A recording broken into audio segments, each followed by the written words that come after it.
Rápidamente, yo soy Tomás, mi doctorado aquí lo hago en fotoperiodismo decolonial.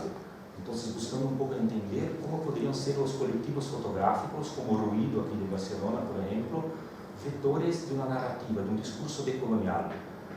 Un poco eso. Mis estudios siempre fueron en periodismo, entonces me gradué en periodismo, soy brasileño, llevo muchos años viviendo en Europa, entonces me gradué en Italia en periodismo, hice un máster en Manchester, siempre con periodismo y decolonialidad.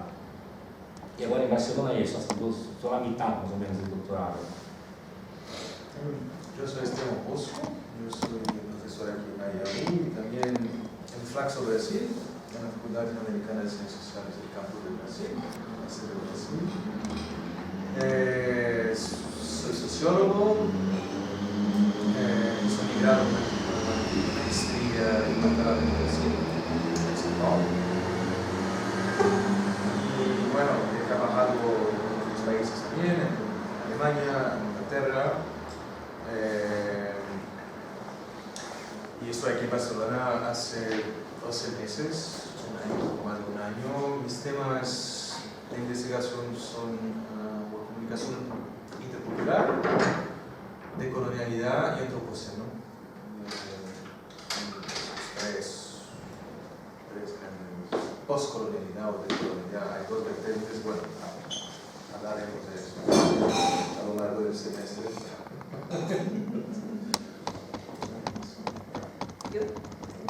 Hola, mi nombre es Astrid, vengo de Chile, llegué hace un año a Barcelona, exactamente ayer lo cumplí. Y sí, ayer cumplí un año viviendo acá. Bueno, yo soy actriz, luego hice el máster en Historia del Arte y ahora estoy haciendo el doctorado en Antropología.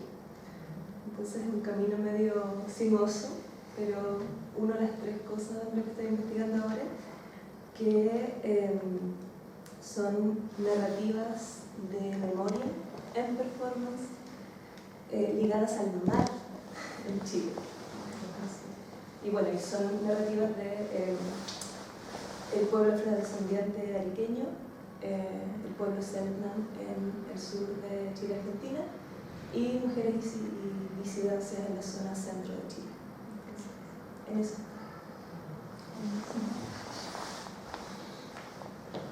Vale, bueno, mi nombre es Sofía Maguey, yo soy trabajadora social de grado y estoy haciendo actualmente el doctorado en Sociología en la UAB también. Y básicamente mis temas de investigación son con pueblos indígenas, trabajo conflictos territoriales vinculados a la defensa de los recursos hídricos y abordo todo el tema de la corriente colonial a partir de un marco más amplio que es la ecología política latinoamericana, en el que pues, una de sus giros es precisamente el giro del colonial. Entonces, básicamente eso. Yo soy Fernanda, soy ecuatoriana, soy andina, soy mestiza, un poco complejo. Soy de formación arquitecta, estudié en Ecuador y bueno, ahora estoy terminando mi segundo año de doctorado en la UPC.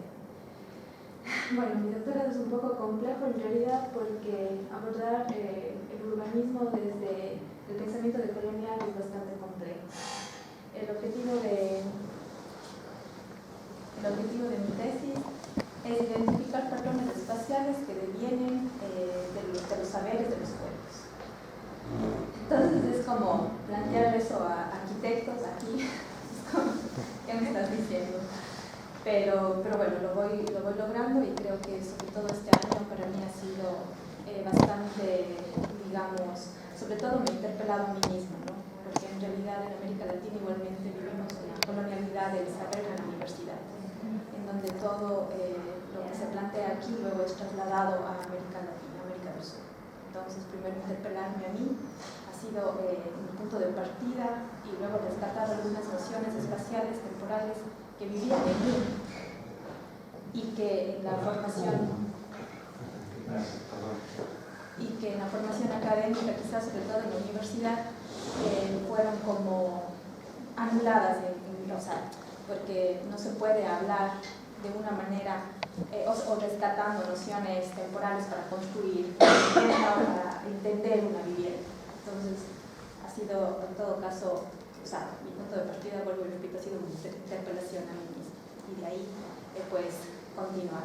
Y el segundo año de mi doctorado tuve la grata oportunidad de encontrar literatura de Silvia Rivera Cusicanqui y ha sido realmente para mí espectacular. Entonces me estoy apoyando mucho en la noción Cheje, porque en realidad yo creo que la decolonialidad no trata de seguir explicando el capitalismo y el daño que nos hace el capitalismo, sino más bien explicar esas revoluciones moleculares que en realidad viven aceptando el capitalismo, pero tratan igual de generar patrones espaciales para el bien de toda la humanidad, digamos así. Entonces, no borran límites, por así decirlo, sino más bien los difuminan, ¿no? O los ensanchan o los difractan, y eso es interesante. Entonces yo creo, y más que nada lo tomo la decolonialidad en ese sentido, ¿no? En esta capacidad de poder identificar estos patrones espaciales que coexisten en estas dos realidades, ¿no? En esta realidad de la colonialidad del saber y en esta función vital, ¿no? Que tiene sobre todo las comunidades indígenas. Hola, soy Samantha, soy canadiense, estoy haciendo un doctorado en antropología en una universidad en Francia, la Escuela de Altos Estudios, pero vivo en Barcelona hace 3 años, entonces por eso que estoy involucrada con CEDA. Mi tesis trata de relaciones de género y acceso al espacio público e interacciones sexualizadas en Colombia. La decolonialidad no es un tema que trato directamente en la tesis, pero como persona canadiense estudiando antropología en Francia, estudiando economía, me parece importante que yo tenga un poco de esa perspectiva y que la trate de incluir. Algo que estoy mirando es como la historia colonial, por supuesto, de Colombia influye las interacciones y la segregación espacial hoy en día. Entonces, un poco lo que tú has dicho tiene resonancia con lo que estoy mirando, porque es como la huella de la colonialidad en el espacio y la estructura del espacio urbano en Medellín, esa ciudad donde estoy. Yo soy Valentina, igual que Tomás, vengo de las comunicaciones inicialmente, luego estudié gestión cultural y ahora estoy haciendo un máster en antropología. No estoy haciendo nada directamente desde el punto de vista decolonial, pero más bien por mi historia de vida fue como mi interés de venir y conocer académicamente más algo que yo he crecido observando un poco. Entonces vengo aquí un poco a empaparme de los estudios suyos. Nosotros nos presentamos. Yo soy Ignacio, me pueden decir Ignacio o Nacho. Soy de Argentina, de La Pampa, que es norte de Patagonia. Soy antropólogo social. Tengo 42 años, trabajo en La Pampa con comunidades rancuches. No sé si van a hablar de la comunidad del pueblo rancuche, es un pueblo, es una discusión que ellos mismos tienen si son parte de la nación mapuche o no. Es toda una historia compleja que hace precisamente a la identidad territorial. Y he trabajado con educación intercultural bilingüe. El pueblo rancuche es un pueblo que ha sido víctima de una política militar, religiosa y política a fines del siglo XIX muy fuerte en el Estado argentino, a tal punto que llegó a proclamarse que no existían más. Entonces están ahora atravesando un proceso, bueno, desde hace 30 años, un proceso que algunos autores llaman de reemergencia, ¿no? Y en ese proceso de reemergencia están trabajando con su lengua, con su cultura, con su territorio, etc. Y yo he trabajado con la lengua, con educación intercultural bilingüe, y luego empecé a hacer nexo entre equipos de arqueólogos y arqueólogas y los reclamos que las comunidades tenían en participar de la gestión del patrimonio arqueológico, porque para ellas y para ellos es muy importante ese patrimonio porque les permite demostrar presencias ancestrales en determinados territorios y no estaban teniendo participación. Entonces comencé a trabajar con arqueología y equipos de arqueología haciendo de mediador. Participé en procesos legislativos en el territorio, trabajé en el gobierno, tuve a cargo de la Dirección de Patrimonio Cultural de la provincia. Luego empecé a trabajar con tecnología en sitios arqueológicos y eso me trajo a Barcelona a hacer el máster de Patrimonio y Humanidades Digitales, que lo que estoy alfabetizándome un poco con tecnologías que se están usando mucho en las ciencias sociales y las humanidades, que para mí eran completamente desconocidas. Y respecto a lo que es teoría decolonial, no es muy fuerte la teoría.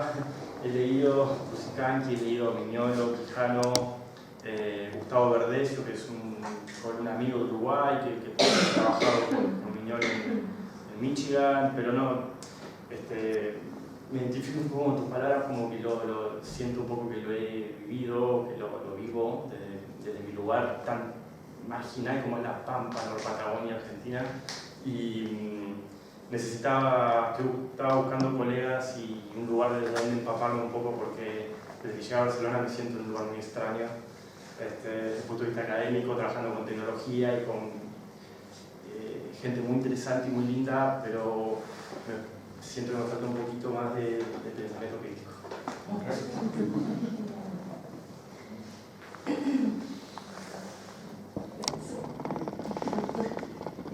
Bueno, mi nombre es Nancy Alfaro, yo soy de Valparaíso, Chile. Hola, nos conocemos. Creo que sí.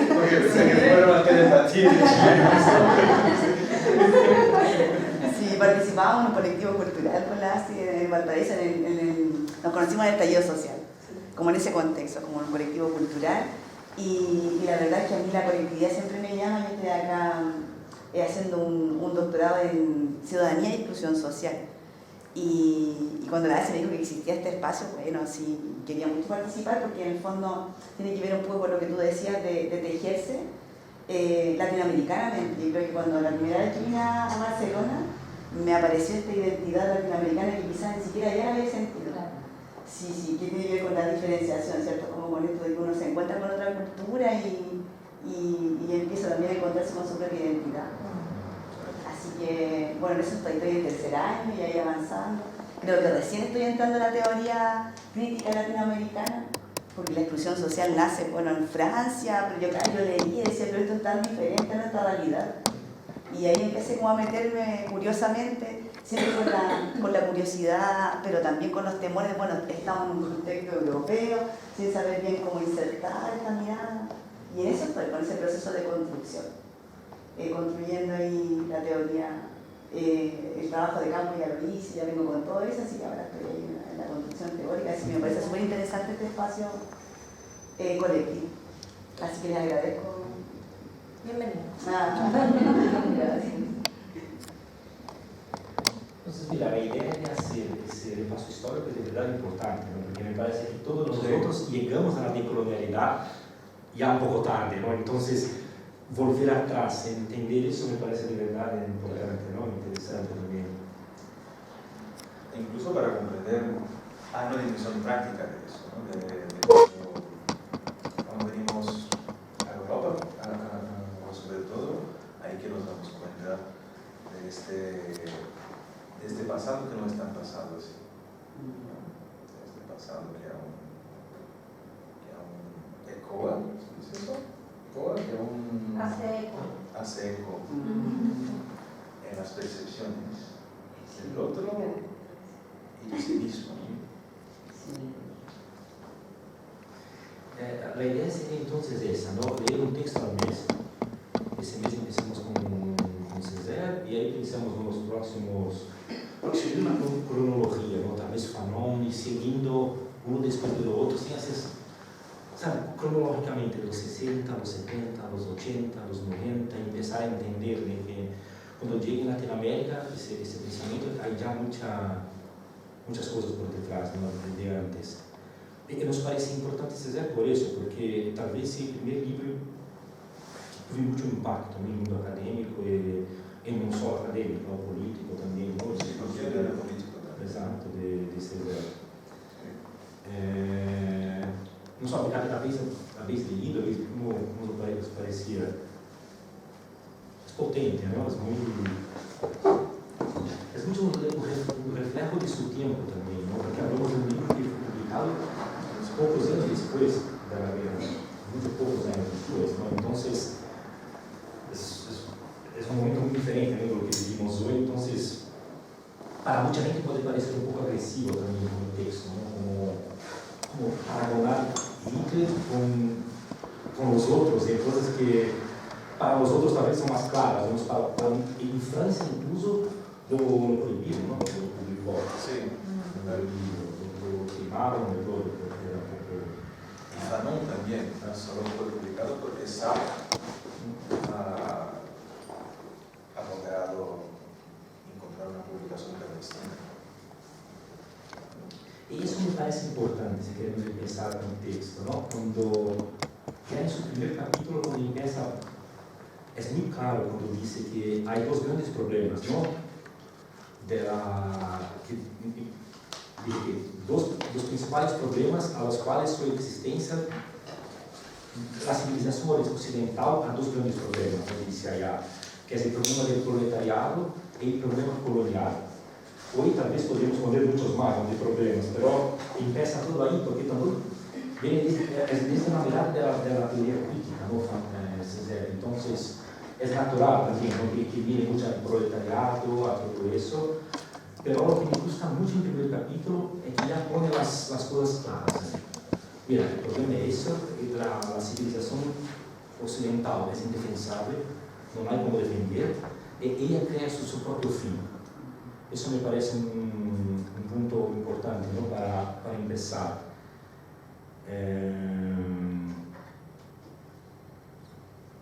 No só vosotros, como os pareció la primera parte del texto. Es un argumento moral,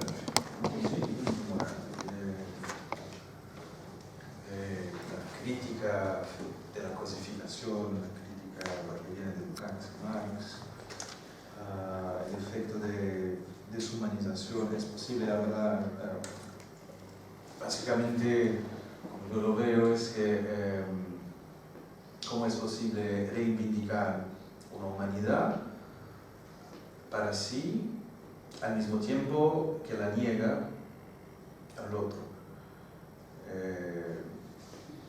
Históricamente hay muchos elementos ahí, que sea la teología cristiana, que primero justificó a la colonización y a la enslavement, esclavización. ¿Sí? Después, cuando se pasa a la razón secular, y ahí básicamente Kant se pasa de las misiones de evangelización para las misiones civilizatorias. Después se pasa al paradigma de la economía política y entonces no se habla más de civilizar a los demás, a los no europeos, sino en desarrollo económico. Entonces, y creo que el paralelo con Hitler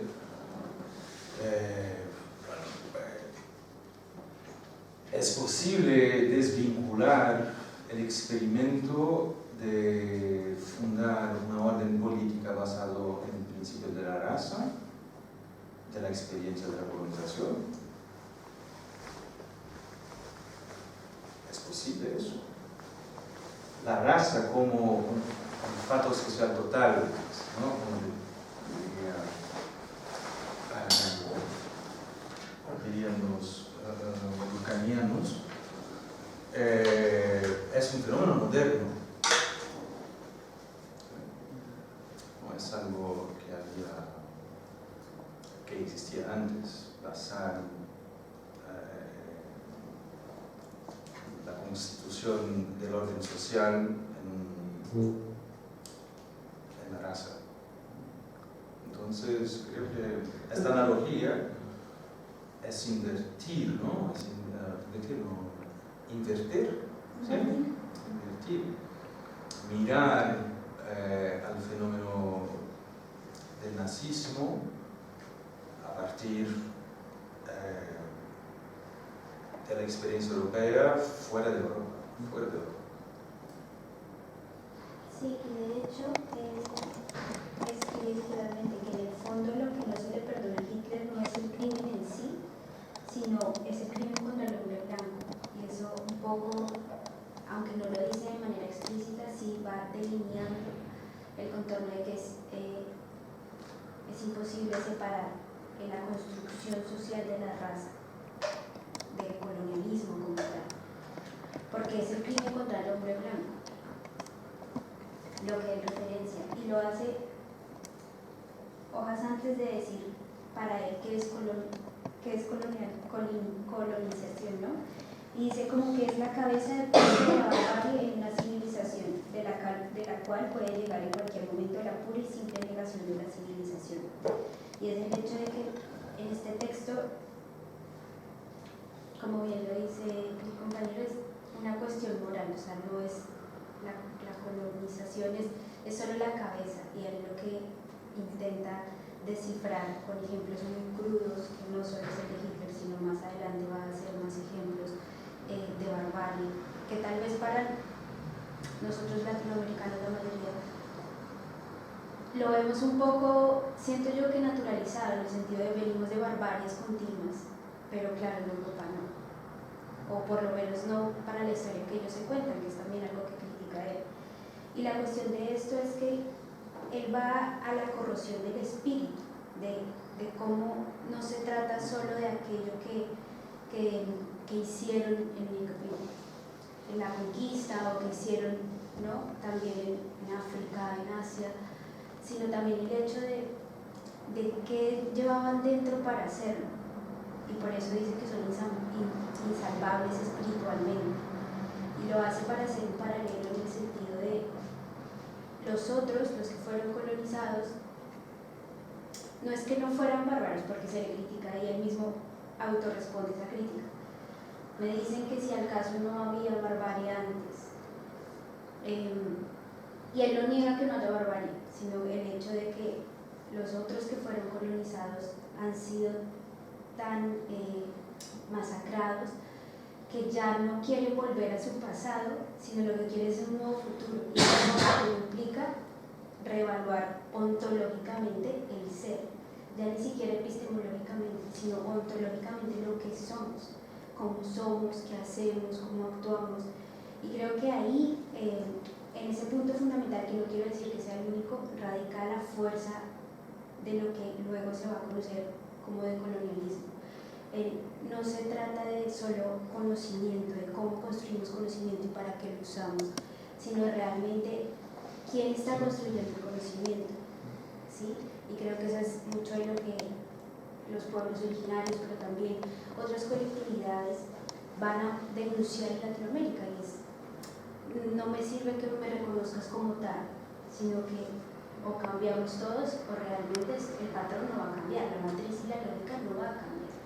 Entonces creo que es súper bonito, aunque bárbaro, el hecho de que él sea tan concluyente con ejemplos muy claros de qué es barbarie y por qué eso es el espíritu y no solo la cabeza, porque creo que eso es lo que ha hecho el pensamiento moderno occidental, situar todo en la razón.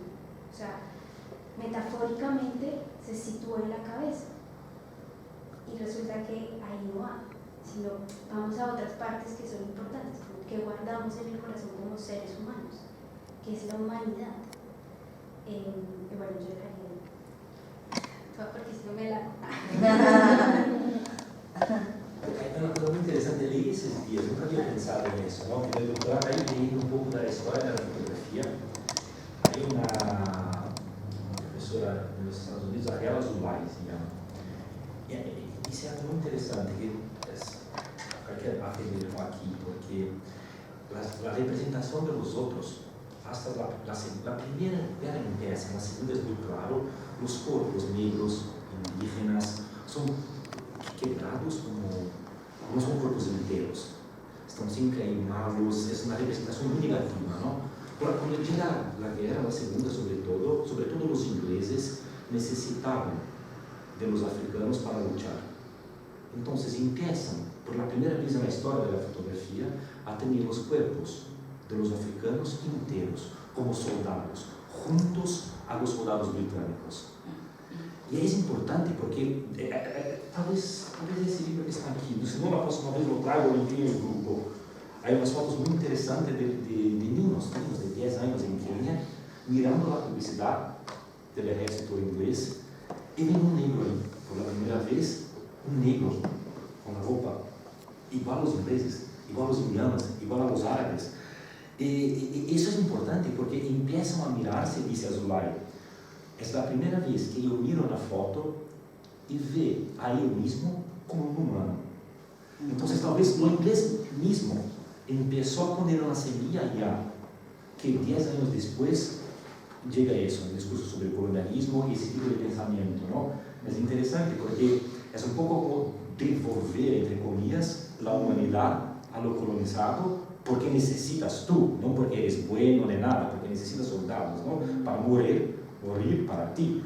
Pero tal vez sin pensar, empiezan a dar esa representación con un poco más de humanidad a ellos. Y ahí empieza un caminar que es imposible de volver, ¿no? como eso, justamente por eso, porque ahí tú dirás, mira, soy como ti. Entonces, ¿por qué por 300 años hiciste todo eso? ¿Por qué estoy luchando yo por tu autodeterminación? Quiero yo también la mía, ¿no? Y ahí empiezas tal vez por eso, es un momento, es un libro importante, un momento interesante de la historia, por eso también, ¿no? Porque ahí empieza ese giro, ¿no? De representaciones, que es muy interesante. Ahora que mencionas lo de las representaciones, esto no tiene que ver con mi doctorado, sino que con otra cosa en la que estoy trabajando, que es una investigación sobre teatro e infancias en Chile entre 1854 y 1945. Y estuvimos leyendo con la otra investigadora muchas obras de teatro y revisando la prensa, las revistas de la época. Y una de las cosas que más nos llama la atención es, claro, la ausencia absoluta de toda infancia afrodescendiente, de toda infancia de pueblos originarios, y esa homogenización blanca del niño chileno civilizado, el niño pobre y el niño rico. Es bien fuerte ver cómo dentro de esas representaciones empieza como a instalarse un germen del rechazo de la propia identidad dentro de textos y de productos culturales que están diseñados para las infancias y que son básicamente los que educaron, no sé, por la generación de mi abuela, generaciones muy cercanas a la nuestra. Y claro, en esa línea llevamos un año más o menos buscando imágenes de esas otras infancias y no hemos encontrado. En Chile. En Chile. Me mencionaron, cuando estaba en Arica, me mencionaron la foto de los hermanos Baluarte desfilando, pero estaba cerrado el museo, así que no pude ver. Ya lo encontré. La invisibilidad. Sí. Imágenes buscas. Hay en Chile. Imágenes, textos, todo lo que podamos encontrar. O sea, tenemos, por ejemplo, imágenes de las misiones salesianas. Pero como está enfocado en teatro. Hay un grupo muy activo, en realidad hace 7 años que no sé nada de ello, pero Margarita Alvarado es una antropóloga que trabaja en antropología visual en Chile. Tienen unas colecciones de fotografías, han hecho unos... Margarita Alvarado. Margarita Alvarado. Sí, es de Chile. Yo no sé si está en Concepción o en Santiago. Pero ¿No es en la Universidad de Magallanes? ¿Dónde queda? En Punta Arenas. Ah, puede ser. Que me suena su nombre. Sí, es conocida, pero tienen un núcleo de fotografía visual muy fuerte. Fotografía de antropología, fotografía indígena.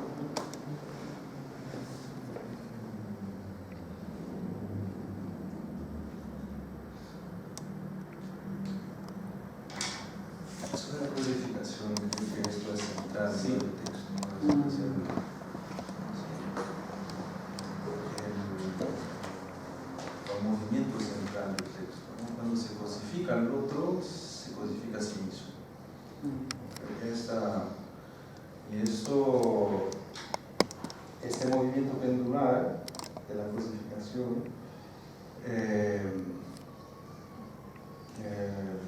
involucra tanto el autoimagen del colonizador como el autoimagen del colonizado. Cuando él habla de la necesidad del negro de encontrar a su propia identidad. Entonces, creo que esto, a mí me parece que este movimiento es central. La codificación como una relación. Cuando se cosifica al otro, se cosifica. Cuando se deshumaniza al otro, se deshumaniza a sí mismo. No es algo que se puede hacer solamente. Es potente, ¿no? Como Externalizar, no es algo externo. Es algo que me has llevado a otra reflexión que hace Rivera Tusicani cuando ella habla sobre los planes de ordenamiento territorial para los pueblos y nacionalidades de Bolivia. Entonces ella habla sobre cómo estos planes son realizados y ejecutados por los mestizos criollos, ¿no? De ahí, entonces ella la reflexión que hace es no están invisibilizando al indígena, sino se están invisibilizando a ustedes mismos porque no entienden la realidad de ustedes, ¿no? O sea, la realidad del mestizo criollo es negada por sí mismo, por el acto mismo de hacer planes de ordenamiento territorial para el pueblo indígena que es invisibilizado supuestamente por él. Entonces, que es un poco a lo que nos ayuda a hablar de construir sobre el vacío, en el sentido de cuando estás vacío intentas construir aquello que quieres ver borrando el resto. Entonces, o sea, cuando no hay relaciones, como dice Grisa, cuando no hay diferencias no hay relaciones. Entonces la necesidad de la homogenización es justamente el vacío, digamos. O sea, es anular todo, porque se necesita que todos se identifiquen de la misma manera, que todos sean en blanco. Que se une un poco con la cosificación, porque no quieres cosificarte a ti, cosificas al otro y de una u otra manera cuando cosificas al otro te das cuenta que es un espejo nada más, que se refleja vos mismo ahí y es anular, como diría Levi Strauss, la imagen inversa, ¿no? De lo que generalmente los ritos y los mitos indígenas representan, ¿no? La imagen inversa los unos de los otros. En cambio, lo que hace la colonialidad es generar el espejo con la misma figura, por así decirlo, donde se repite el resto. Y ese sería el vacío, o la cosificación, o la invisibilización. Sí.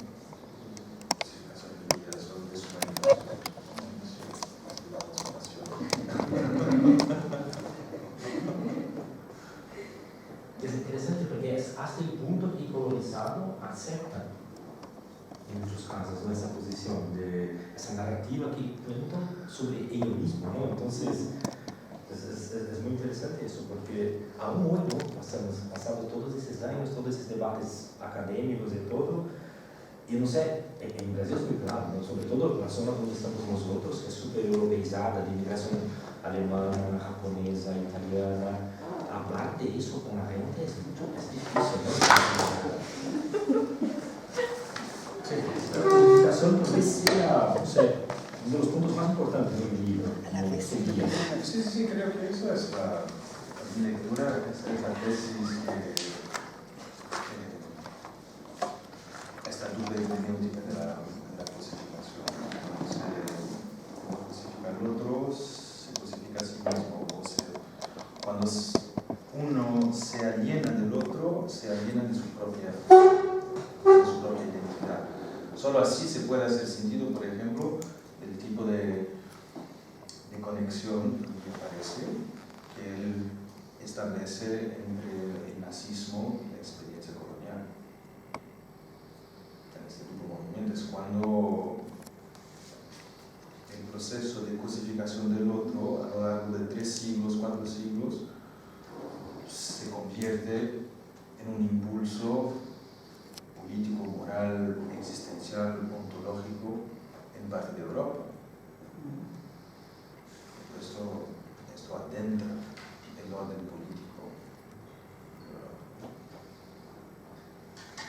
A mí lo del vacío me ha despertado algo que me hace unir en realidad como a África, es como pensando en los orígenes ya América Latina.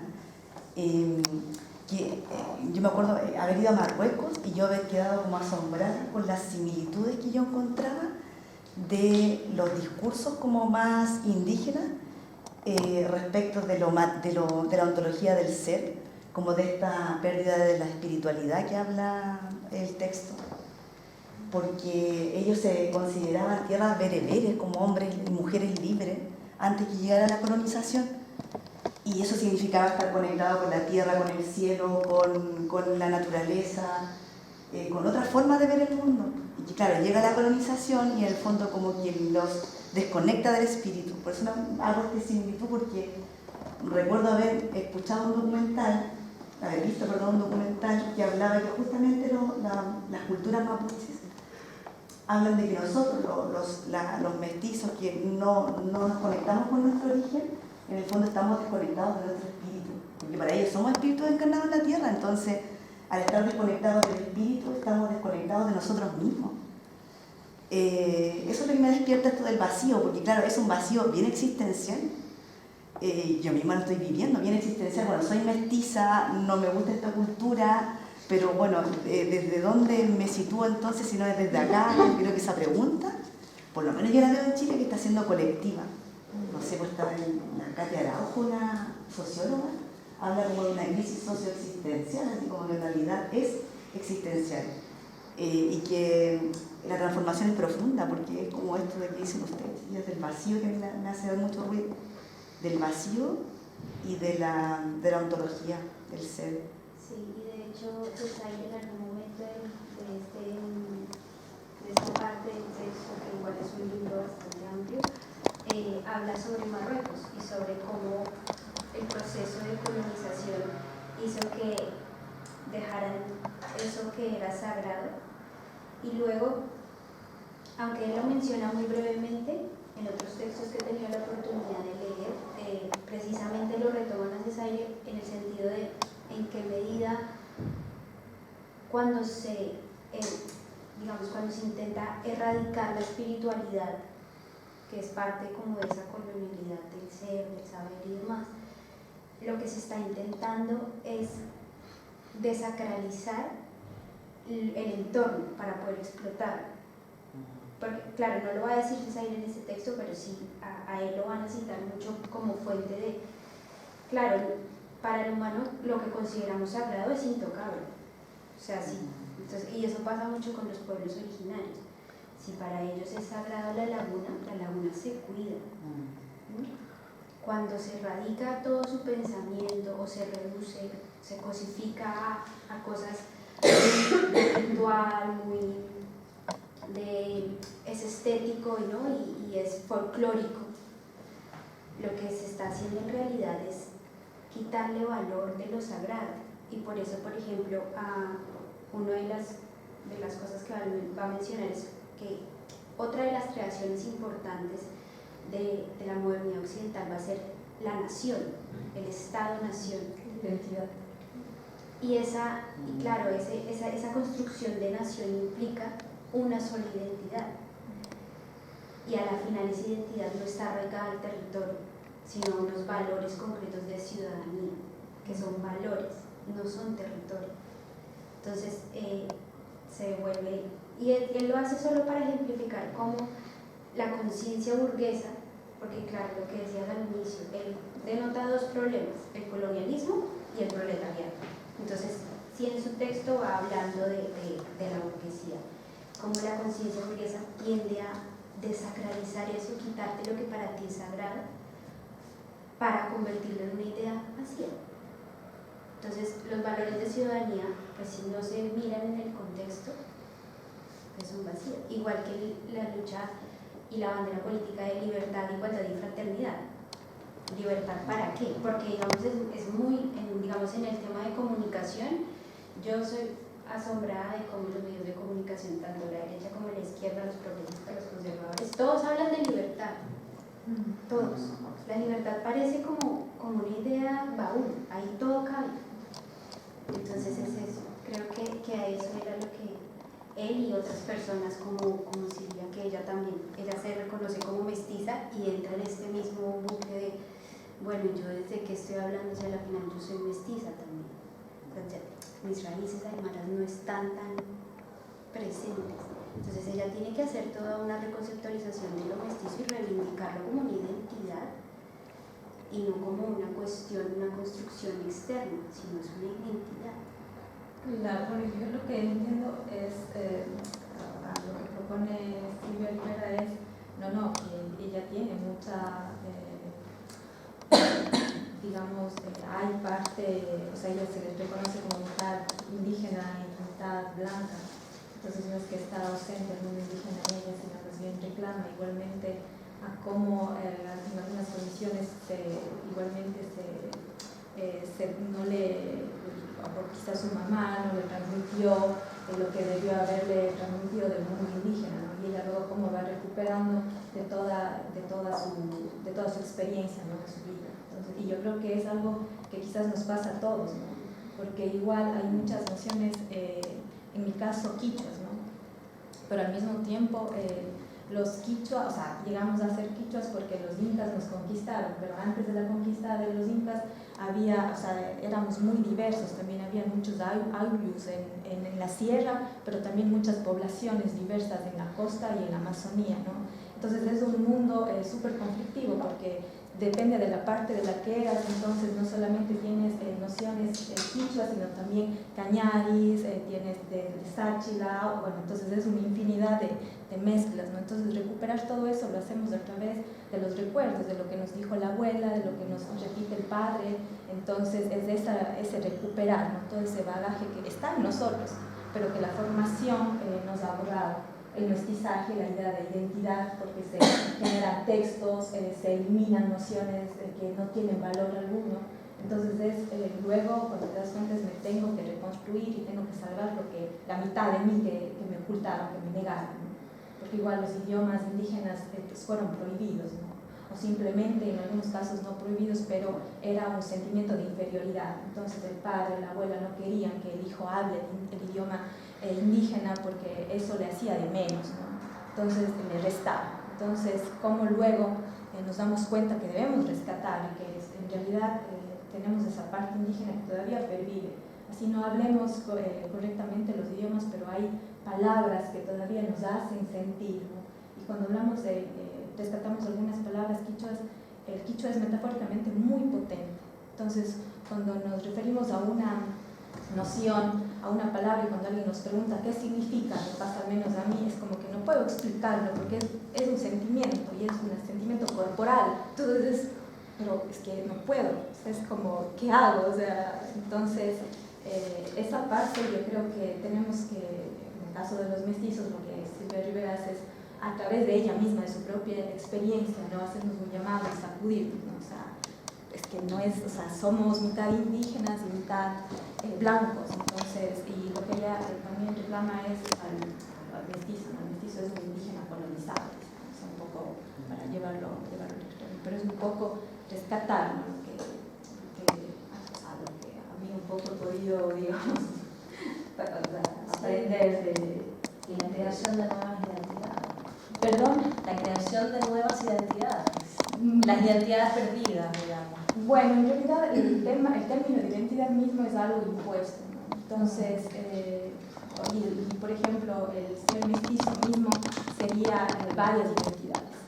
Entonces, eso es lo que, por ejemplo, podríamos entenderlo también a través de Deleuze y Guattari, ¿no? Como un sistema como raíz única se hunde y profundiza, ¿no? Entonces sería la identidad, pero un rizoma es que todo se extiende, ¿no? Y no anula nada, sino además incluye lo bueno y lo malo, o sea, no hay discriminación.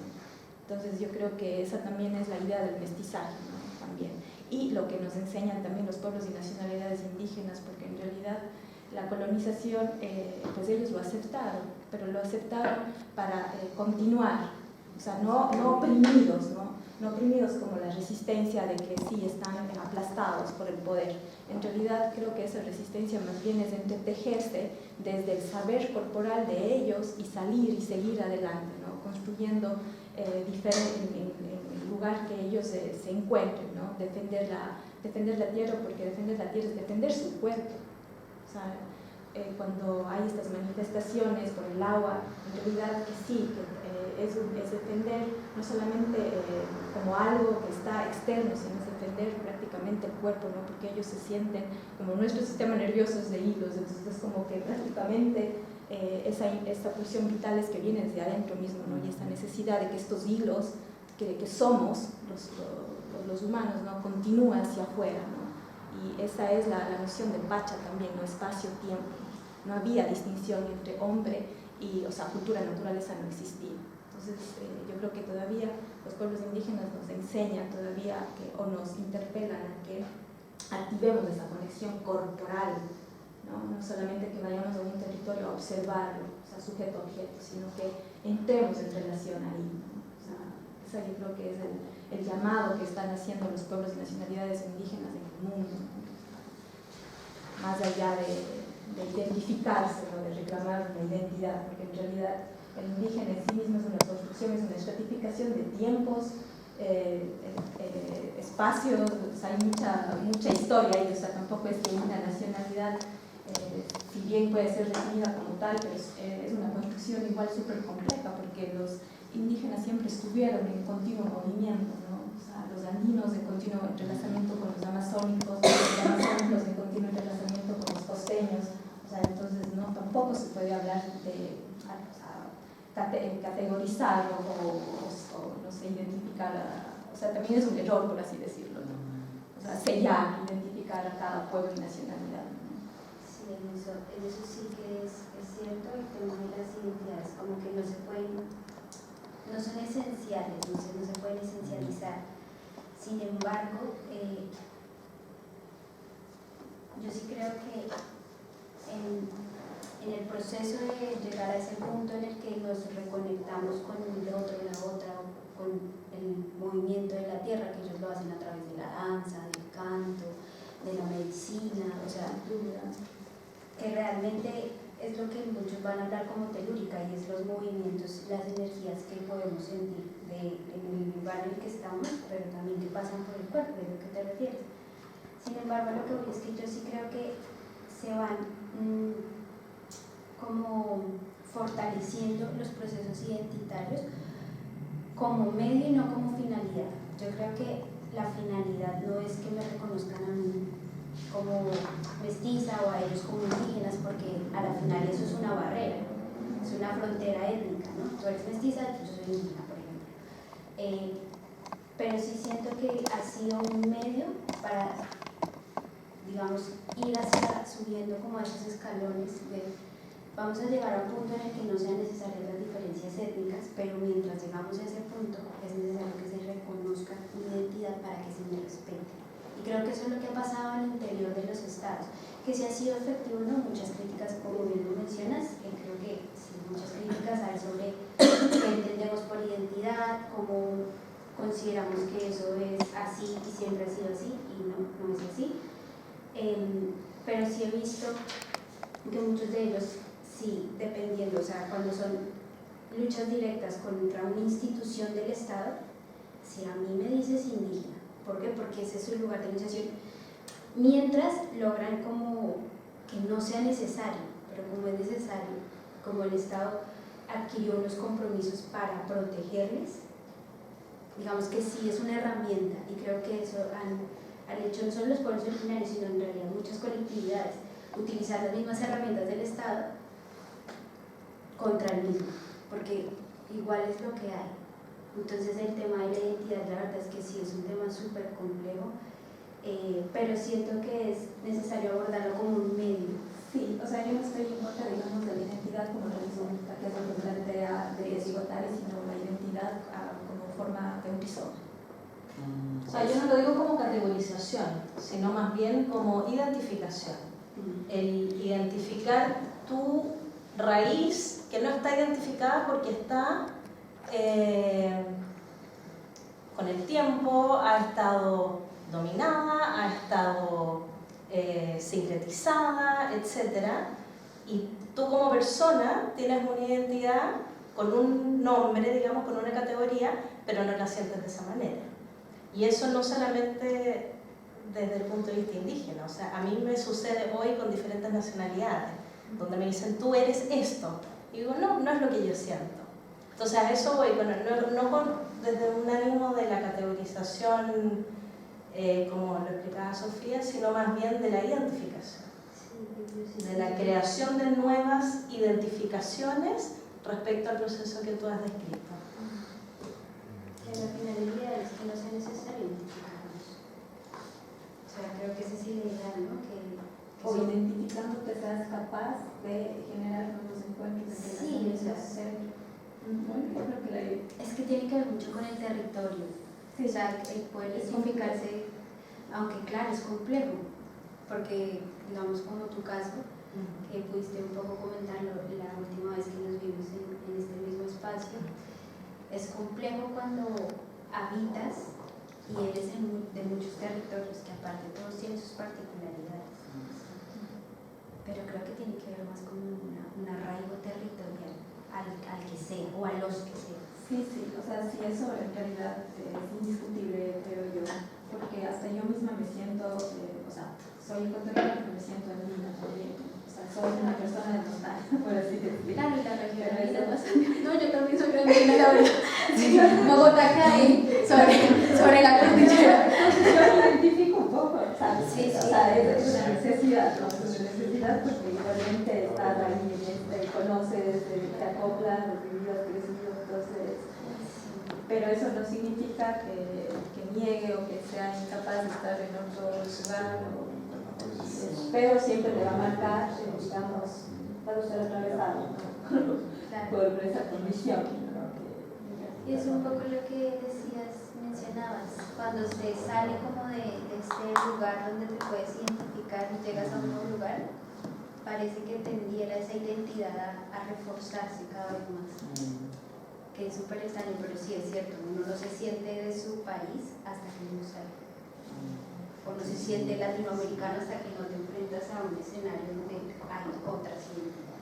A nosotros en Brasil pasa todo, nos sentimos Incluso latinoamericanos. dentro del país, ¿no? A ustedes del sur. A nosotros no nos pasa. La gente habla mucho más de Brasil que de Latinoamérica. Si hablas con los brasileños, cuando estudiamos las historias de los países latinoamericanos, nacimos como latinoamericanos acá. O sea, que acá, ese vacío, ese libro es genial.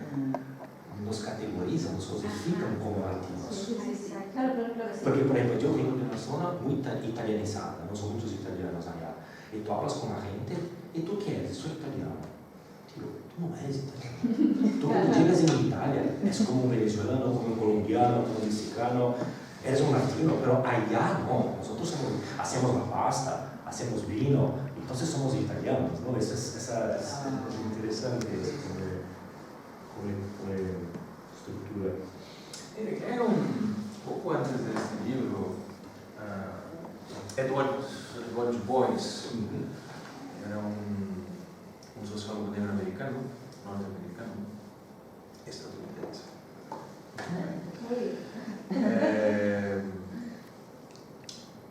Publicó un libro llamado Raza y Democracia, es un libro del 47, 48, donde introduce su concepto de doble conciencia para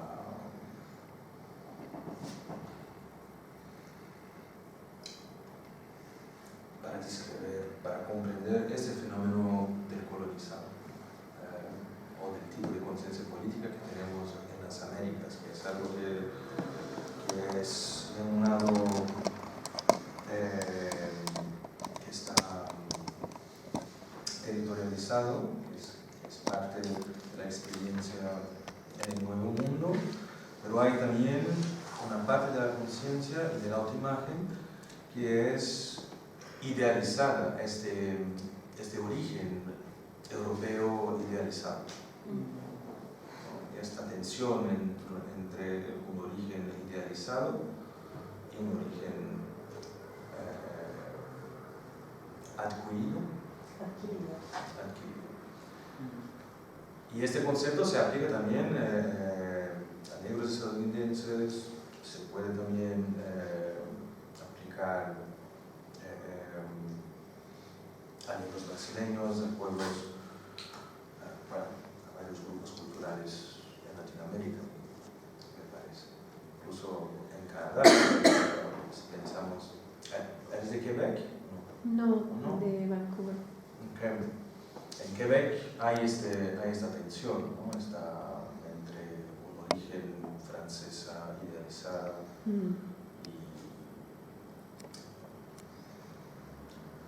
y la identidad adquirida en Canadá. Creo que como es un libro anterior a este, a lo mejor podríamos volver ir hacia atrás.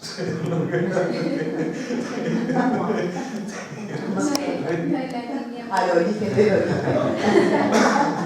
Porque parece que este tema, de todo que hemos hablado hasta ahora, el texto de César, parece que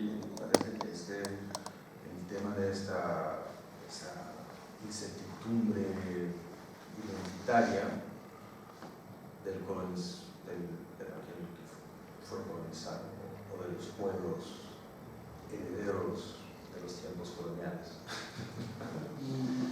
Ese es un tema que ha surgido en todos, ¿no?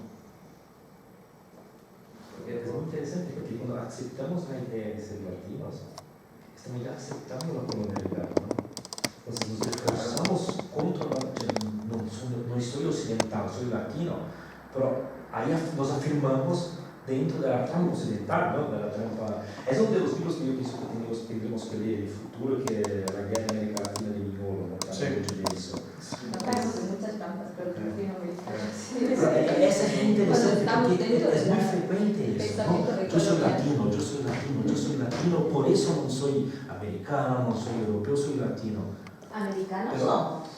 Aún americanos, te pones dentro de la misma trampa. No, somos. Estadounidense. No, americanos. Americanas y americanos somos todos. Porque la idea de América Latina está dentro de todo, de esa cosificación de los colonizados también, ¿no? Si tú hablas con un tupí, no es americano. No, estoy hablando de todos quienes estamos aquí ahora. Es eso que estoy diciendo, que aceptar esas identidades, americanos, latinos, brasileños, argentinos, lo que sea, estamos aceptando todo ese discurso de la colonialidad. Pero esa es lo que debatíamos antes, es la categorización, más allá de la identificación que tenga. Yo lo que les decía la otra vez, yo me siento tremendamente latinoamericana porque tengo representación de diferentes lados. Y se lo digo a los estudiantes, América no es un país. Y ellos, ¿pero cómo? Estudiantes de aquí que son estadounidenses. Entonces, yo que trabajo con el lenguaje, que desde el punto de vista comunicacional del lenguaje, el uso de las palabras, cuando hablamos de americanos como estadounidenses... No, yo estoy hablando de americano como gente que vive en el continente americano. todo. Ya, te estaban entendiendo. En todo. Y eso, llamar ese pedazo de continente de América Latina es ya aceptar esa imposición colonial, ese discurso colonial que llamó ese pedazo de tierra de América Latina. Porque ¿quién los llamó así? No fueron los originarios, ¿no? Que dieron ese nombre a ese espacio. Fueron los colonizadores. Exacto, ¿no? pero yo lo veía desde el punto de vista lingüístico. Entonces, por eso, ¿no? Bueno, aunque Canadá también tendría raíz latina. Es interesante levantar un poco la propuesta, tomar la propuesta del pueblo cuna con el nombre de Abya Yala también, ¿no? Como lo hemos hecho el Congreso el año pasado. Sí, porque está desde el mismo nombre, ¿no? Desde el mismo nombre, América, es un nombre puesto desde Europa. ¿Y cuál es nuestro verdadero nombre?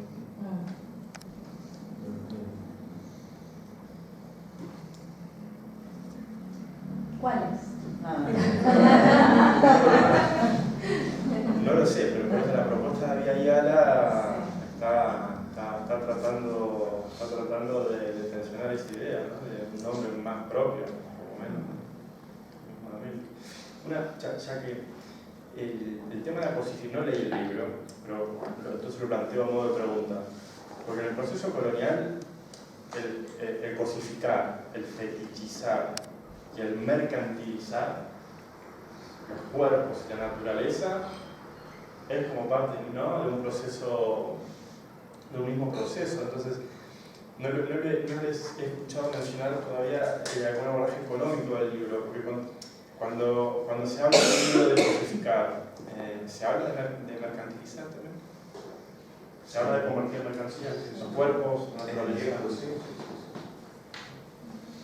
Viene por ahí el... Bueno, no es central, pero sí que se... Pero está mencionado, sí.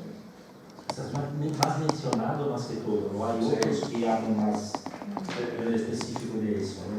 mercantil. Y habla mucho de Cristo también, en principio, del cristianismo, todo el cristianismo como una parte importante de eso, como justificar, ¿no? Eso todo, más que mercado en ese caso, ¿no? Para legitimar, ¿no? El cristianismo como la responsabilidad de legitimar todo el proceso colonial, ¿no? Que después, tal vez, como decía Esteban, cuando nacen las Naciones Unidas, ¿no?, que nace el término de desarrollo, empiezan a hablar de desarrollado, ¿no?, subdesarrollado, no más de bárbaro y civilizado, que es el lenguaje que usamos aún hoy, ¿no? Es un país desarrollado. ¿Qué quiere decir un país desarrollado?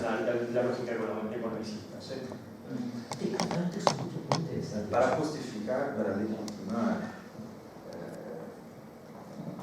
Es el fallo de los antes de ir para los países voy a desarrollar. Lo mismo como semántico, ¿no? Civilizar, estoy desarrollando. O sea, algo interesante que tiene el texto es que dentro de la retórica que utiliza, lo que hace es invertir el discurso de explicarnos a nosotros, los latinoamericanos, lo que es la colonización, y le explica a los europeos lo que ellos hicieron y quiénes son ellos. Entonces no se detiene tanto en hablar de los problemas que más o menos identificamos, los denuncia todo el rato y mucho adjetivo y es muy insistente en aquello. Pero claro, hace un ejercicio muy inverso. Y parafraseando. Claro, sí, en Eso- todo momento. Perdón. No, que ese fue el ejercicio que para mí fue interesante y difícil a la vez, porque era tener que revisar tanto autor que no conocía. Pero al mismo tiempo, lo que dices tú, lo del cristianismo, de decir, en el fondo fueron todas categorizaciones que venían desde teólogos, padres, que venían desde cosmovisión para poder identificar a un bárbaro, digamos, a un salvaje. Se me fue el hilo de lo que estaba diciendo, pero te devuelvo la palabra. Y una de las cosas que me quedó dando cuenta es que utiliza mucho la metonimia de colonización y enfermedad. El colonizador es una persona que está enferma. Y habla de esta idea del castigo que va a venir. Creo que dentro de esa línea, pero se vuelve un poco como conservadora su mirada. Y también como que de cierta manera, si pensamos, es como la misma lógica del violador. Si el violador es un enfermo, le quita toda la responsabilidad en torno a la violación. Si el colonizador es un enfermo, también le quita la responsabilidad a ese otro por esas acciones. Entonces, creo que en ese sentido es como que me gustaría pensar o conocer a otros autores que hayan pensado en esa línea posteriormente. No los conozco precisamente enfocados en este tema. Axel Honneth, quizás, que habla como Axel Honneth, quizás que habla como del reconocimiento y parte de la base como de la sociedad enferma, pero como una sociedad patologizada, quizás, pero claro, para él el reconocimiento igual tiene alto sentido porque habla como de los ideales normativos que nosotros tenemos en nuestra conciencia, y que desde ahí nosotros sentimos que somos superiores o inferiores al otro. Y que aquí el libro lo dice, bueno, la colonialidad tiene a su base que sentirse superior y tratar al otro como inferior, como un trato humano así, como, bueno, la esclavitud como animales, o sea, como no eran considerados seres humanos. No, hay incluso una parte donde los pone al mismo nivel. No me acuerdo la frase, pero era caballo, animales, bueno, impresionante. Sí.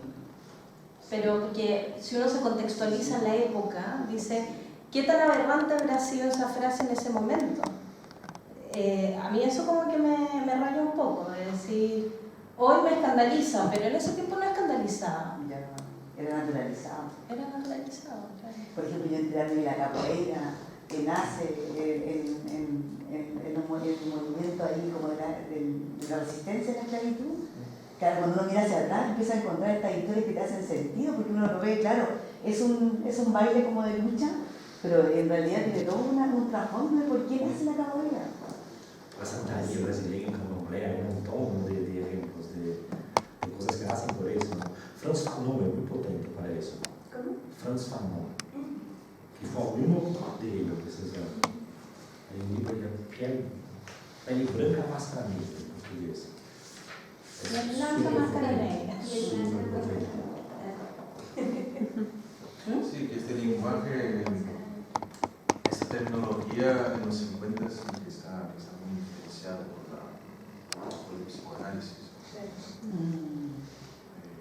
Y eso se queda en toda la teoría crítica hasta hoy, ¿no? Con Honeck. Habermas ha dejado esa terminología, pero Honeck también sí habla de patologías sociales.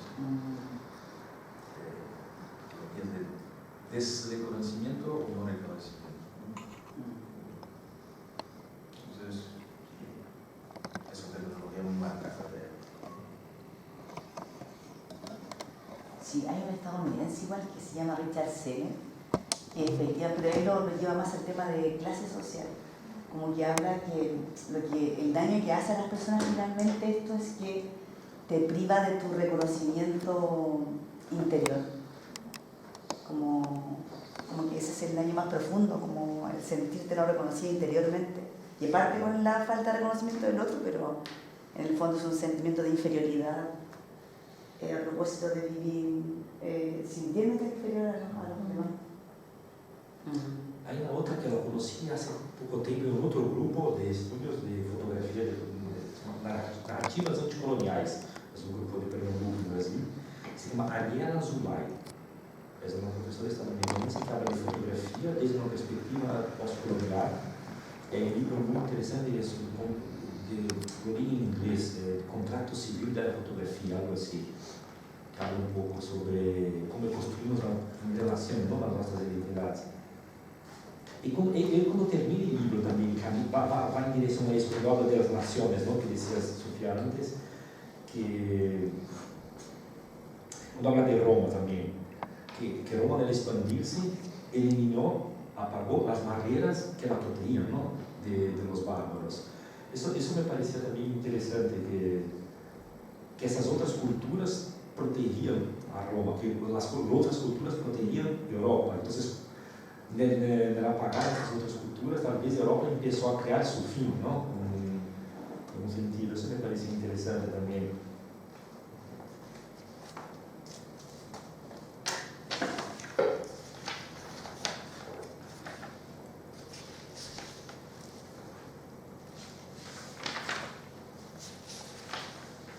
Volviendo a la identidad, como lo común quizás es como sentirse como una identidad subalterna, como a propósito de lo que dice Dussel, ¿o no? Como, hay una diferencia, pero lo común es que es un sentimiento de sentirse inferior. Es que la alteridad no la manejo también, pero conceptualmente, pero se me viene a propósito de buscar algo común, ¿no es cierto? Como estas categorías, que nos sentimos diferentes, pero hay algo común ahí que nos hace sentir disidentes o resistentes. Sí, yo creo que va mediado por el contexto. Porque, por ejemplo, en un grupo como este, la barrera identitaria podría perfectamente no ser una variable importante. A la final, pues estamos aquí, es más que todo como porque interesados en un tema específico que sí viene de un contexto y se nutre de las luchas de ese contexto, pero no es necesario como enunciarme como yo soy colombiana o yo soy latina, sí, como no es necesario, pero si nos insertamos en un contexto o estamos en un contexto en el que eso aparece como esa subalternidad, posiblemente esa identidad sí va a ser más a la defensiva que realmente una cuestión que pueda construir alteridad, que ese es un poco crear un relacionamiento entre identidades, no jerarquías, sino un diálogo horizontal, pues digamos que esa es la idea de alteridad que yo conozco. Entonces no es posible cuando hay una jerarquía y relaciones de poder tan marcadas, lo que se tiende a hacer es que esa identidad a la defensiva, que es un poco una de las críticas que se le hace al decolonialismo, es eso, al estar tan atacado a nivel identitario, lo que hace es cosificar las identidades, un poco lo que hablábamos hace un momento, pero solo para ponerse a la defensiva, para defenderse, no para construir. Entonces se esencializa la identidad. Y esa es una de las grandes críticas que se le van a hacer al giro, bueno, o al decolonialismo en especial, desde también teorías críticas. Como las identidades no son una cosa dada, son una construcción social. Entonces no puedes decir, no, esa es mi identidad. Pero si se lee en el contexto se entiende un poco por qué está motivado. No se justifica, pero se entiende el motivo. Pues creo que sí. O sea, yo aquí no me siento así como identidad subalternizada, pero en otros espacios académicos sí. Ya.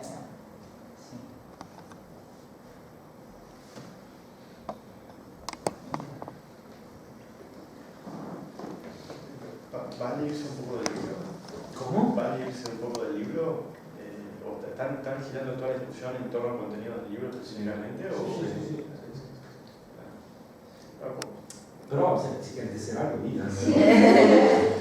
porque esto, la identidad, creo que están tocando un tema que muchos autores también y autoras han abordado desde la mirada de la Segato, ¿no? Por ejemplo, desde la mirada de las políticas de la identidad y, bueno, más allá de que las identidades sabemos que son construcciones, muchas veces aparecen siendo utilizadas en contextos políticos como si fueran esencias, de modos estratégicos, ¿no? Y todo el tiempo usamos las identidades de modo estratégico. Y en los pueblos, creo que, bueno, ahorita Segato menciona, y creo que lo toma un poco también de las teorías de género, ¿no? También de Spivak, creo,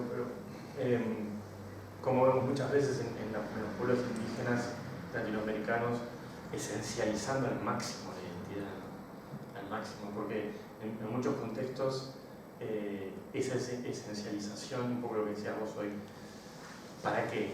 Bueno, porque me permite comer, también, ¿no? Sencillamente. O si puedo justificar o puedo presentar ante el otro como indígena, por ejemplo, en un determinado contexto, puedo estar justificando el derecho a la tierra, puedo estar justificando el derecho al reclamo, puedo estar justificando el derecho a muchas cosas. Entonces, nada, como la identidad estratégica, el esencialismo estratégico, ¿no? Creo que hablaba Rita Segato, ¿no?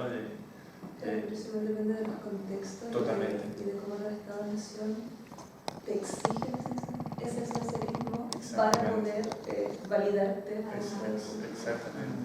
Aparecen nuevos marcos legislativos, aparecen nuevos contextos que favorecen esa emergencia y aparecen identidades esencializadas jugando ese juego, que no deja de ser un juego impuesto desde lo hegemónico, ¿no? Terminan siendo unas herramientas para poder acceder a precisamente esas políticas redistributivas. Entonces, en ese juego de reconocer la ciudadanía en los estados latinoamericanos, lo que se hizo fue motivar la emergencia o la reemergencia de procesos identitarios que estaban latentes, pero que al ser la única manera en la que tú puedes interactuar con el Estado, que aparte es el encargado de distribuir la riqueza, pues a la final terminas motivando a lo que dices, pues, si es lo que me va a permitir a mí exigir al Estado que respete mi territorio, pues yo me voy a denominar como indígena. O en el caso de Colombia pasa mucho de no solo con los indígenas, sino también con el campesinado. Entonces, si tengo que mencionar, y lo escuchaba en muchos espacios asamblearios de diferentes movimientos sociales, si ante el actual gobierno, que es un gobierno progresista, tengo que decir que soy campesino, que soy originario del territorio para que el Estado reconozca esto como una zona de reserva campesina, lo vamos a hacer. Y es eso, se entra en un juego de... En Chile pasó con el censo. Porque si no hay censo, los censos son un rebaneo. ¿Cómo te identificas con el mapuche, Serna? Y aparece más. Cada vez aparece más. Se aumentó el número de población. Sí, se performatiza la identidad también. Y no deja de ser también, no deja de ser para mí un dispositivo perverso de la colonialidad también.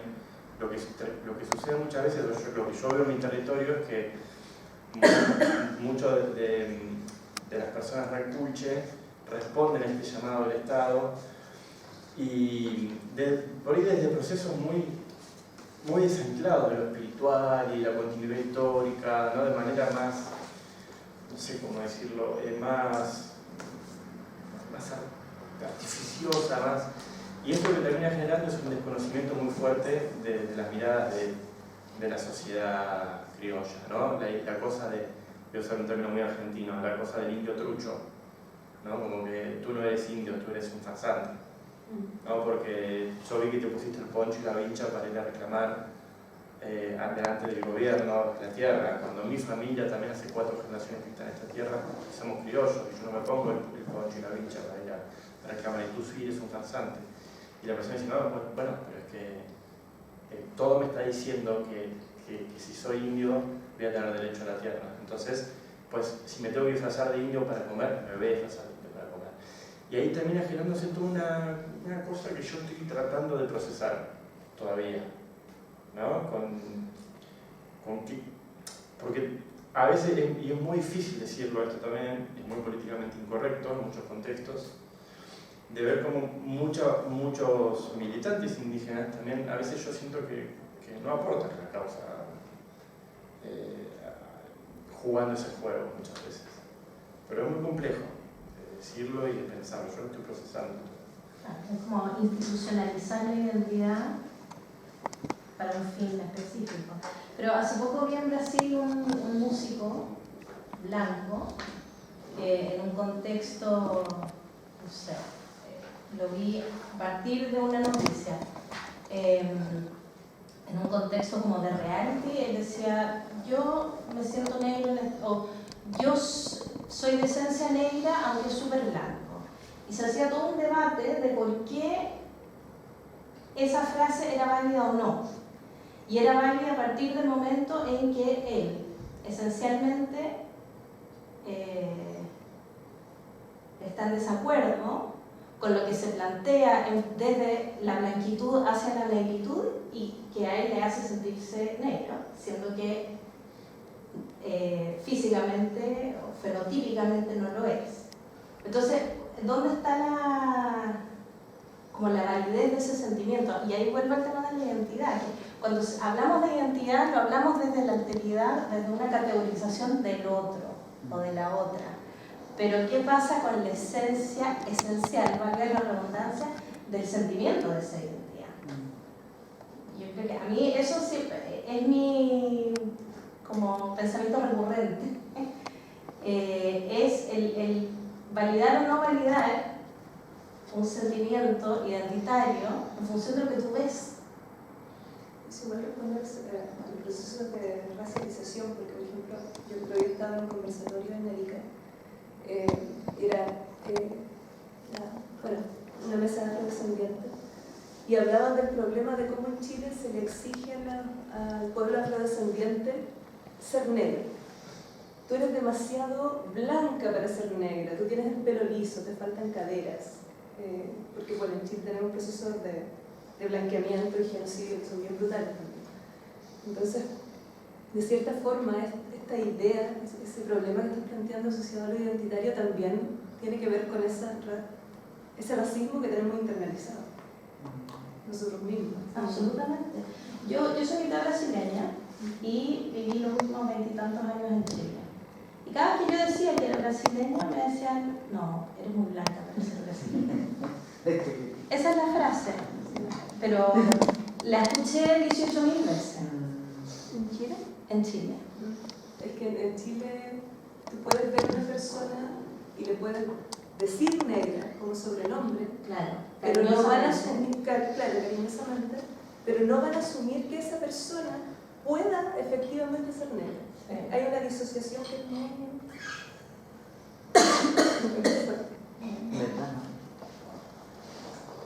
Pero eso, bueno, a mí yo llegué a Chile a los 15 años desde Brasil y tú no veías personas negras en Chile en ese tiempo.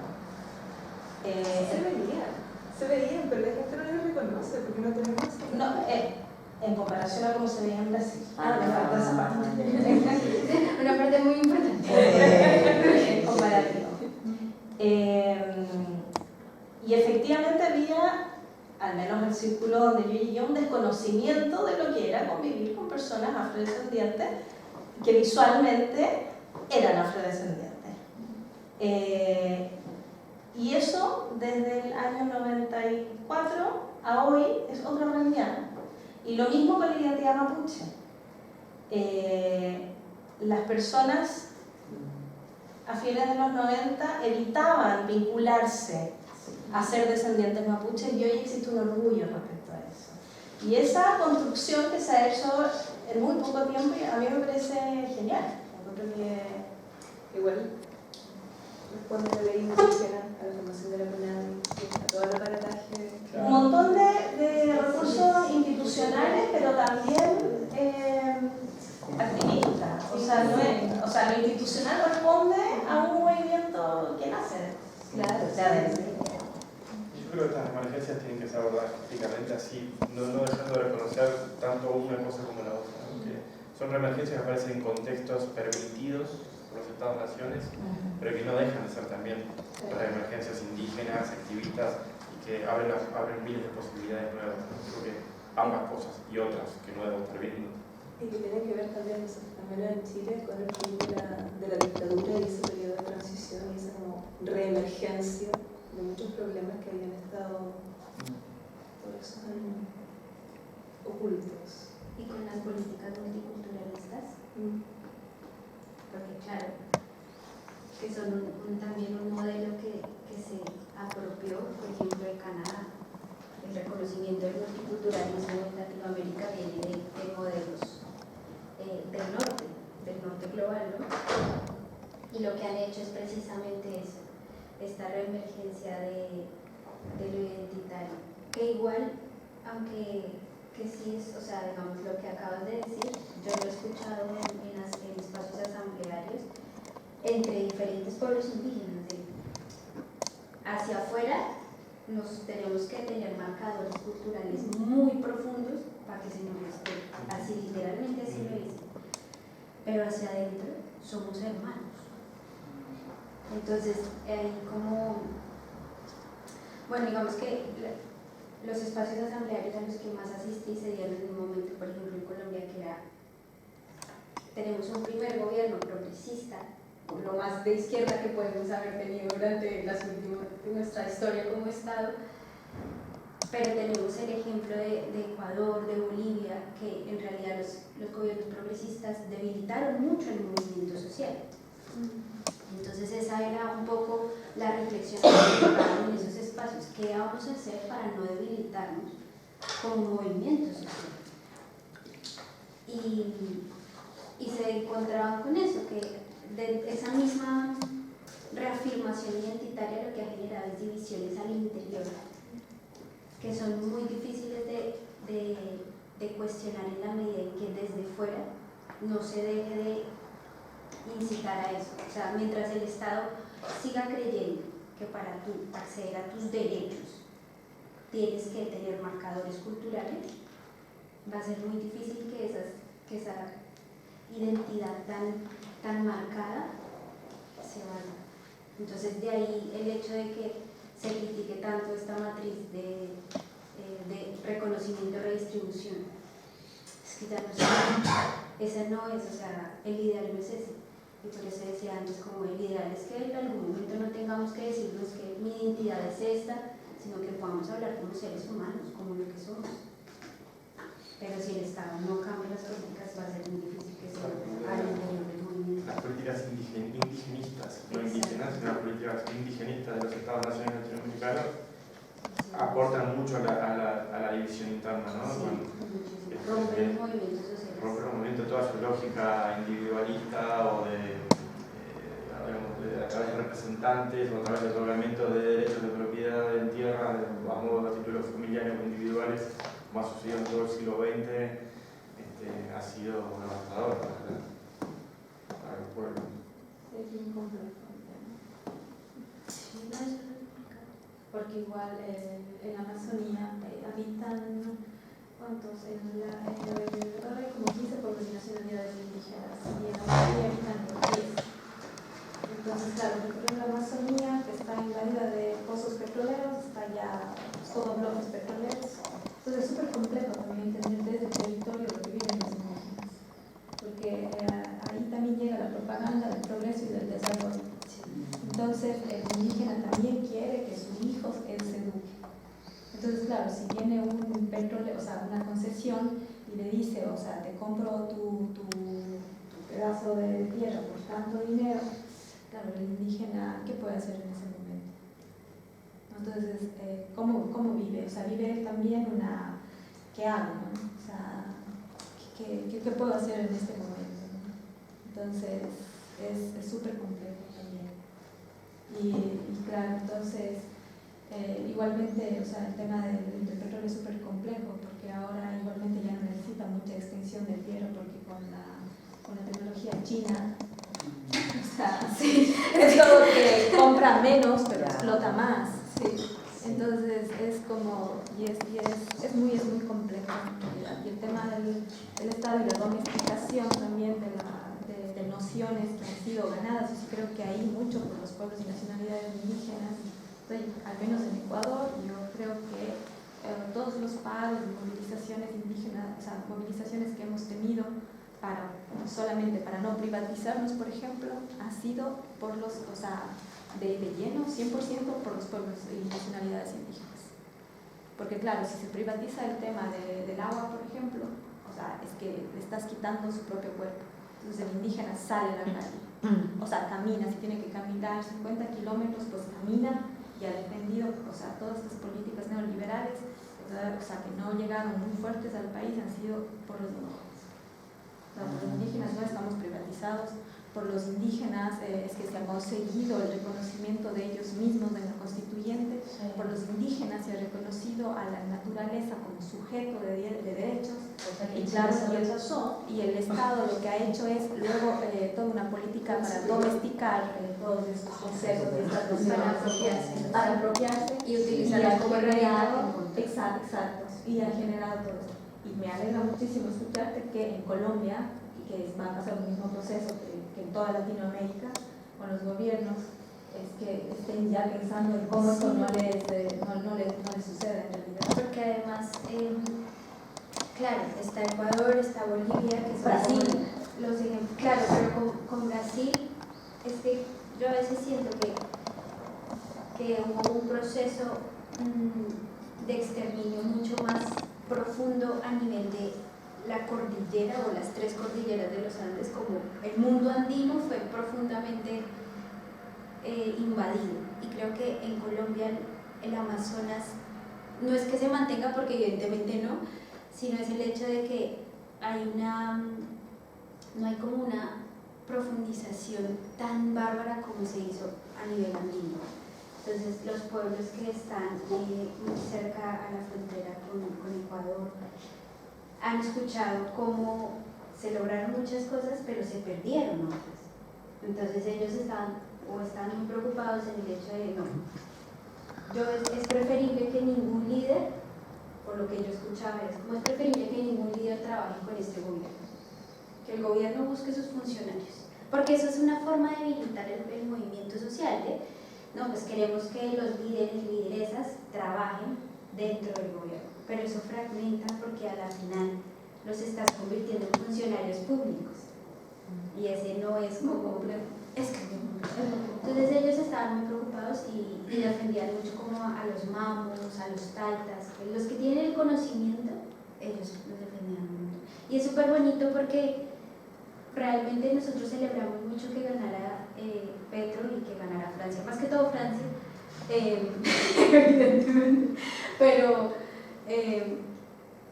ellos ya se estaban pensando toda la estrategia, o sea, en realidad han vivido tanto y han resistido tanto que ya se estaban, mucho antes de que ganara, ya se estaban pensando cómo vamos a hacer para que no se debilite. Entonces vamos a utilizar lo que nos da el gobierno, perfecto, pero nosotros tenemos que tener nuestros espacios solitos, donde no hayan funcionarios, porque si no se debilita el movimiento. Entonces es increíble, y lo hacen con experiencias de Ecuador, de Bolivia, porque sí se vienen comentarios. Claro, lo que pasa es que en Ecuador la mayor parte de indígenas de concentración están los Andes, obviamente por los quichos.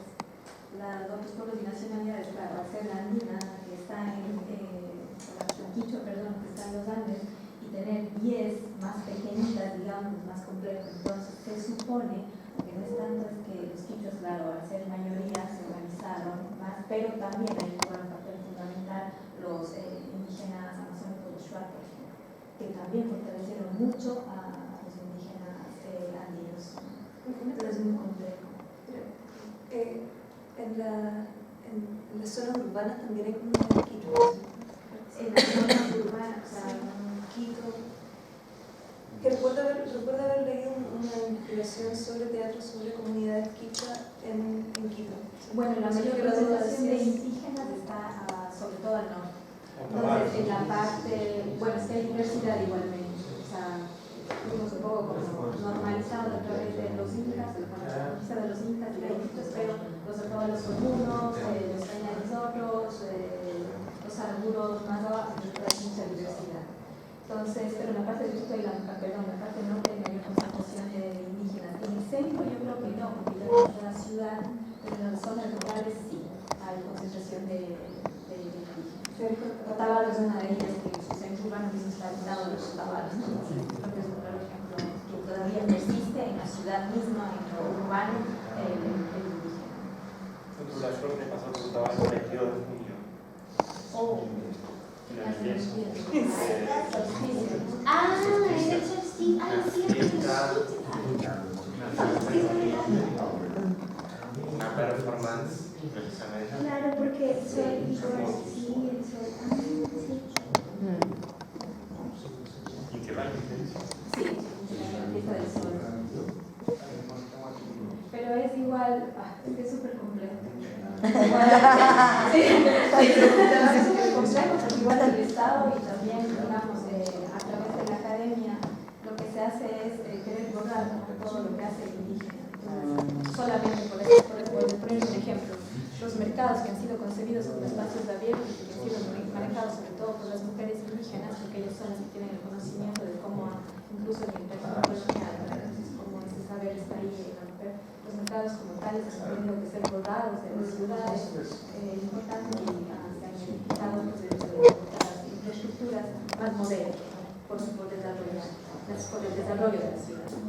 Entonces, si bien podemos decir que existen indígenas en los centros habitando espacios, pero sin embargo persisten borrados en expulsarlos de ahí.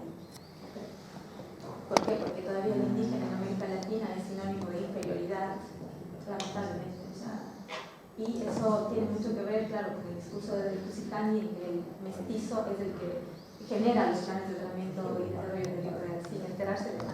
Claro. De nada. Excluidos como un cierre social, no como excluidos, pero como un cierre social, como hasta aquí puedes entrar o esto de expulsar. Sí, yo creo que los indígenas mismos han sido, o sea, en su sentir como Fanon, por ejemplo, o sea, han sido los primeros en manifestar la decolonialidad, no con ese nombre, pero yo creo que han sido los primeros en dar manifestaciones.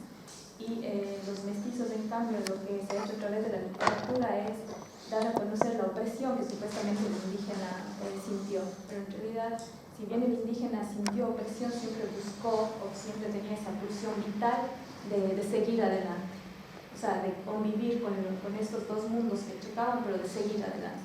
pero eso los mestizos no hemos sido capaces de contar. Entonces siempre se cuenta de la opresión del indígena, la literatura muchísimo, pero no de estas revoluciones moleculares que todavía están.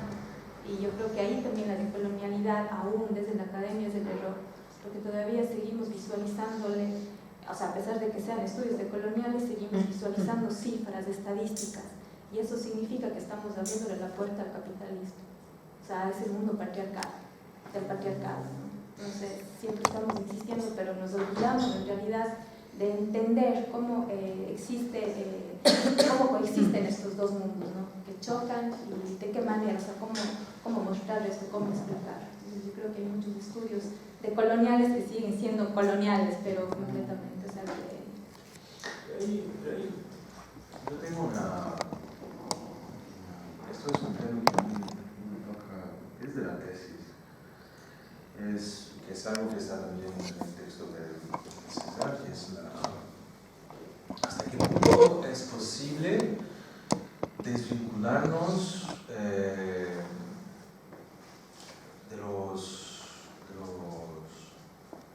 los intercambios bajo la violencia, claro, o de la imposición de fuentes culturales legítimas que están en nuestras universidades de Latinoamérica, que están en el currículo de las escuelas de los niños, y eso hace siglos. ¿Cómo es posible desvincularnos de esta herencia cultural totalmente? Entonces, por ejemplo, lo que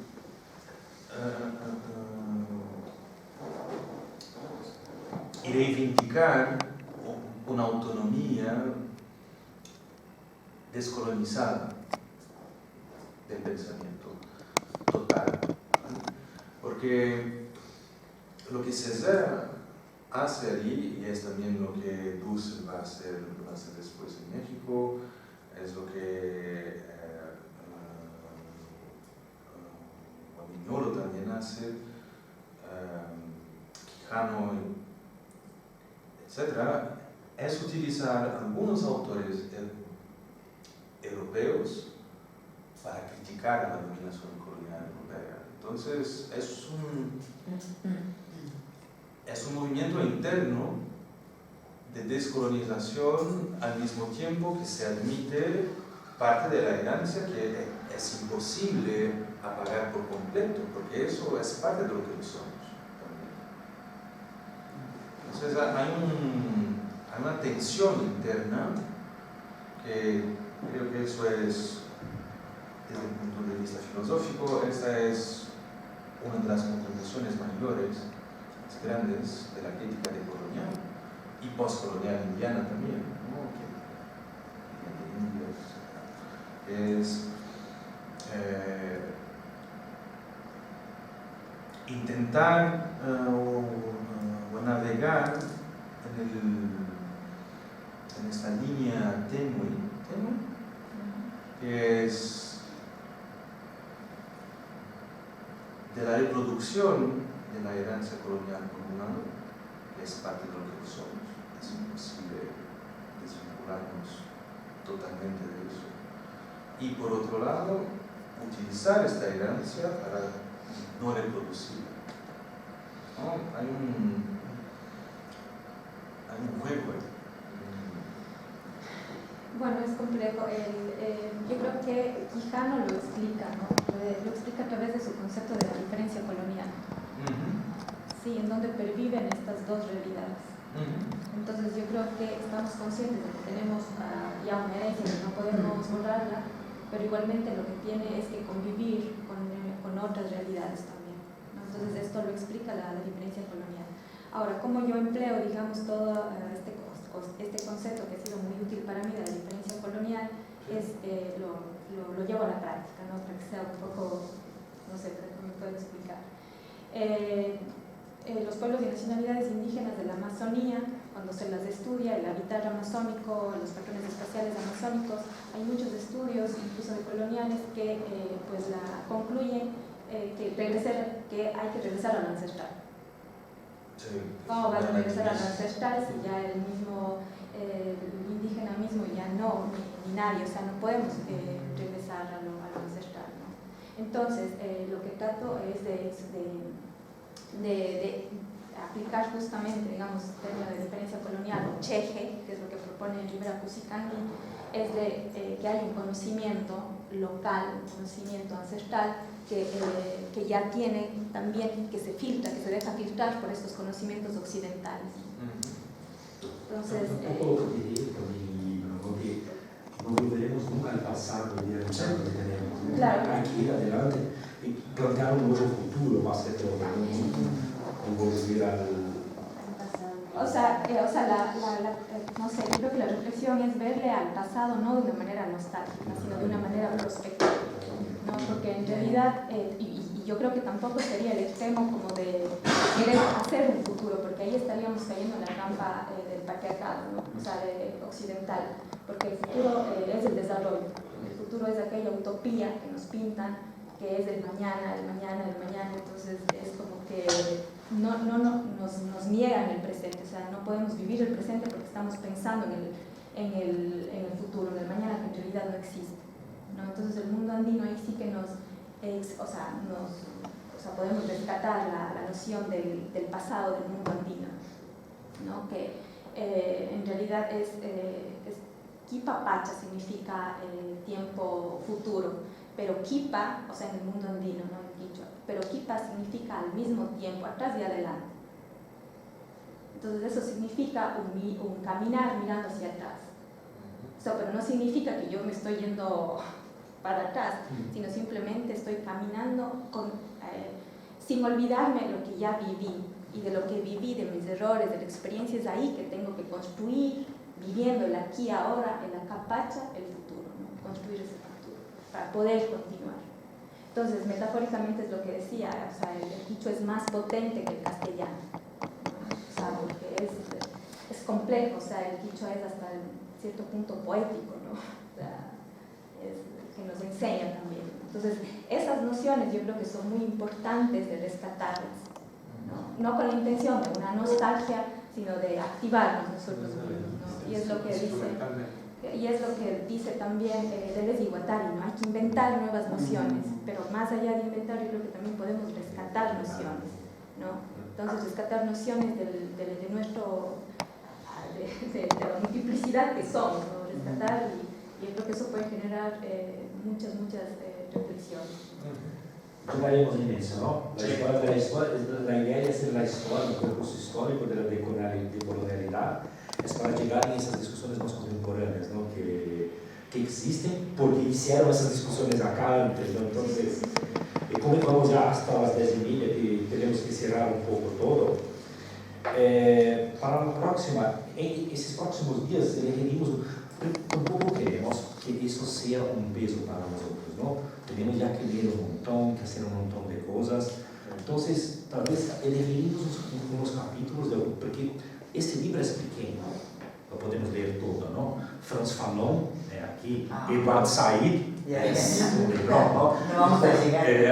Entonces, ahora, estos próximos días, percorremos unos capítulos del libro. Quien quiera, quien tiene tiempo, lea todo el libro, ¿no? Lo pondremos ahí en Drive y nada.